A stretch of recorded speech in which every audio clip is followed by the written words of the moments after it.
both not only an elected assessor, but in this recall election. I will now stand for open for any questions. What message did today's vote send to Frank White? That voters are frustrated, that they want their say on his job performance. I mean, any job that you have in a performance evaluation. This election will be in a performance evaluation for the county executive.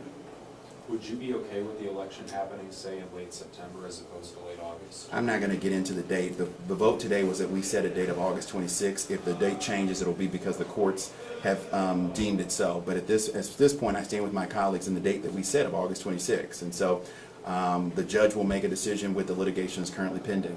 The Jackson County Election Board told me they plan to continue their litigation unless the legislature changes this to November, which you all clearly didn't do today. What's your plan now, as this is most likely going to be delayed because of the courts? I think it is, at this point, it's in the hands of the courts. We followed our own charter, which says 60 days. My colleagues and I didn't randomly pick that date. We followed the law. So if it's not doable by the standards of the election boards, the courts have to make that change. The only person at this point, the only power that has that power is the courts.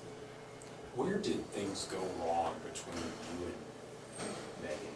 I don't think they went wrong. I just think with any colleagues, there was just a simple disagreement. And I think to say that my colleagues and I, the 8 of us that voted today to have this election, we're going to disenfranchise veterans, disenfranchise the disabled, and those who have to vote absentee, is just simply false. My colleagues and I were following the law. Any changes that have to happen will come from the courts. They will assume a remedy for all of those things that she mentioned today.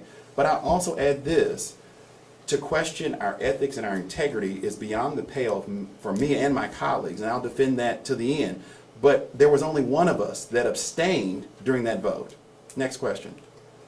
She's saying that the charter actually allows for you to put this on the next available election if you can't do it in 60 days. Do you disagree with that? I do disagree with that. The charter says shall happen within 60 days, shall. But I'm not a lawyer, and neither is Ms. Smith, so. Had this vote not happened today, what would have been the outcome for voters? Excuse me, say that again.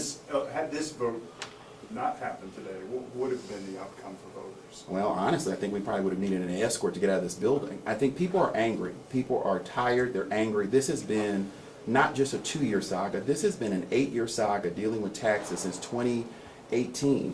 And people are tired. They have been frustrated. And this is a result, a symptom of that frustration to have a recall. Do you understand how hard it is to do a recall in this county? It's never happened before. To collect 98,000 signatures, 43,000 of them deemed valid, to put this on the ballot. There's a reason why it's never happened, because it's very hard to do and it's expensive to do. It's very labor intensive, and so this is a byproduct of people's frustrations about their taxes.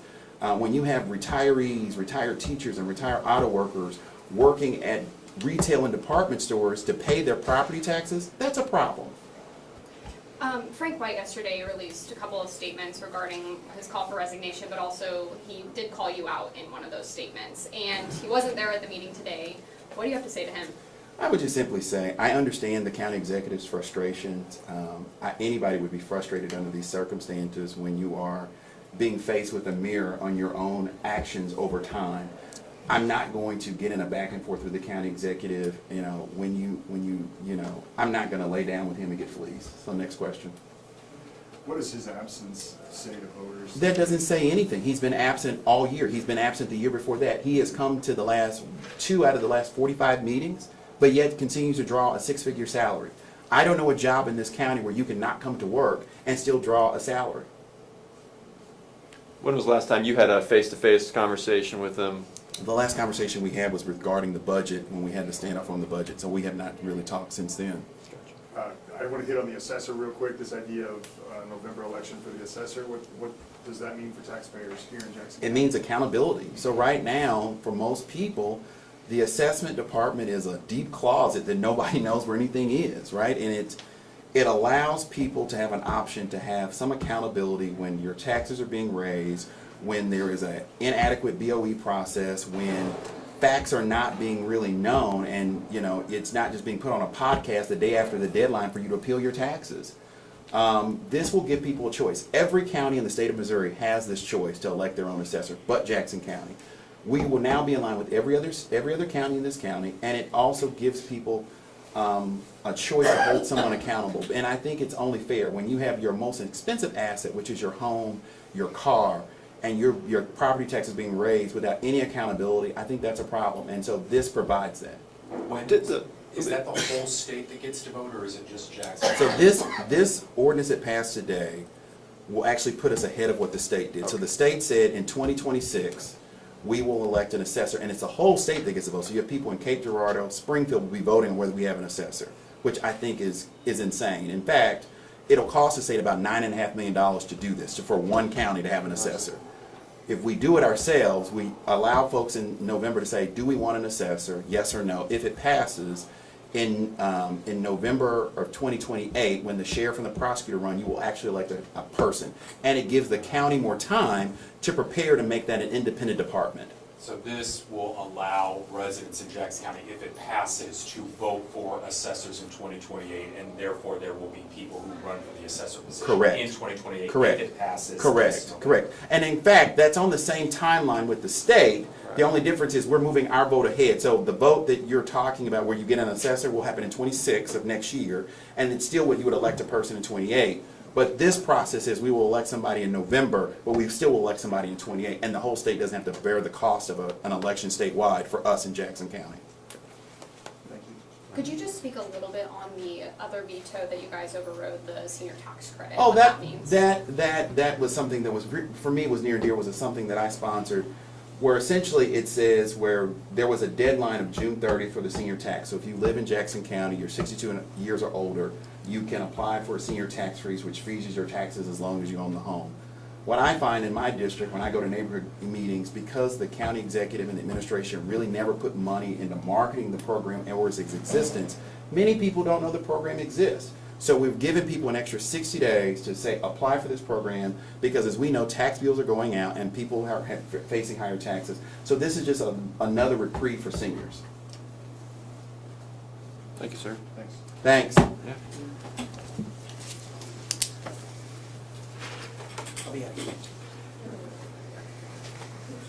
All right. I'll be out here. I was gonna say, did Well, you I mean, want is it easier? Do you But want to just you wanna step up? Yeah. Yeah. you guys are all set up.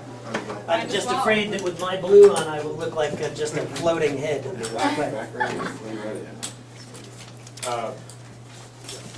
Everybody's ready. What does today's vote say to Frank White? I think what it said to Frank White is that the couple of people who have consistently supported him on the legislature prioritize the law over their support of him. And I think that's a really important message for him to digest. The one person who abstained, clearly still is using his talking points as her talking points, and it disappoints me that she's not more independent. Are there some truth to those talking points, though, that if the election office can't pull this off in time Yeah, so properly, let's talk about why then- the election office can't pull this off. The election office can't pull this off because our county attorney, who works for Frank White, basically gaslit the election boards, the county clerk, and many members of the legislature into believing we needed an ordinance to call an election. In fact, those signed petitions were the ordinance. That's what the one lawsuit that is on behalf of those petitioners says. The charter explicitly says the legislature is excluded from that process. So you tell me, right? What it says is that we, in the abundance of caution, said, yeah, we'll pass an ordinance too, and a resolution. We're doing everything we can to do it in accordance with the law. I put my hand on a Bible, and I swore to support the Constitution of the United States, the Constitution of Missouri, and the Charter of Jackson County. I did not say that I would try to interpret statutes and election law. That's not my job. If a judge says that it can't be done on time, I will respect that opinion. But I absolutely can't pretend that I'm a lawyer and can digest all that stuff. What I can say explicitly is that apparently our lawyer can't either. What do you want to say to the county executive who believes you used public tax dollars to support the recall effort of Jim? So I didn't. I have been really clear. I recorded a 15-minute video that actually was there to help taxpayers understand their tax bill, something that our assessor recorded provides no help to taxpayers. At the end of it, I expressed myself clearly. I did all that on my own time, on my own devices, on my own accounts. What I did then is told my legislative assistant, who also works to just help taxpayers on her own time, here's a video. She liked the video. It was answering the hundreds and hundreds of questions she was getting. So she chose to put it out and say, here's a great video from Sean that explains this. And when I realized that I had said that, I immediately deleted that part. I didn't do it to try to cover anything up. I'll gladly give somebody the unedited video if they want. Fact is that it was sort of one of those things where you did one thing that was good and you did another thing that was good, and in the process you maybe stepped into a place that is maybe a little fuzzy, and I don't want to be in any fuzzy places, so I tried to rectify it and correct it as soon as I could.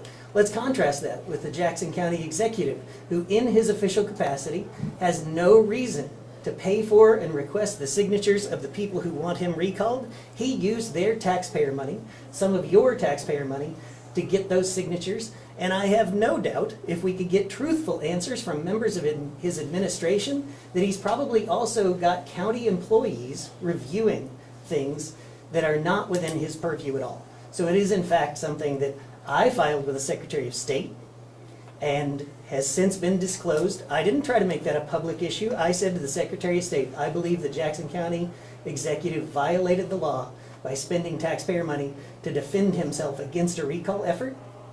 And the Secretary of State didn't release that until he was required to by a sunshine request. Thank you, sir. Thanks. Thanks, Sean. Appreciate you.